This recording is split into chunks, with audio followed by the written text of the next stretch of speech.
Ćao svima, danas ću vam pokazati kako da skinete i instalirate FIFA 13. Prvo idite na ovaj link će biti u opisu videa i kliknite na Gidli torrent. Da biste mogli da skinete ovu igricu, treba će vam uTorrent.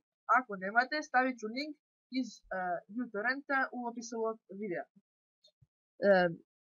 Sada treba će vam još jedan program, a to je Diamond Tools. Ako nemate, stavit ću link za skidanje Diamond Tools u opisu ovog videa.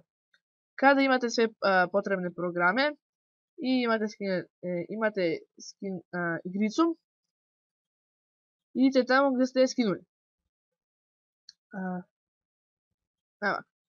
I sada pokrenite ovo gdje piše RLD FIFA 13. I sačekajte malo. I sada idite na Open Folder to view files. I pokrenite ovo gdje piše installer.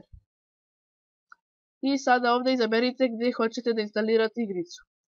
Najbolje je da instalirate na particiju gdje nije vaš Windows.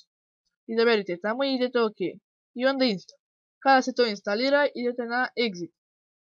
I onda idete u crack. Kopirate ove dve. I idete tamo gdje ste instalirali igricu. I sada ovdje idete u game. I ovdje samo tu pastujete te dva fajlove. I onda igrica će moći da vam radi. Ovo pokrenite i igrica će početi. Hvala vam što ste gledali. Molim vas like, comment, subscribe.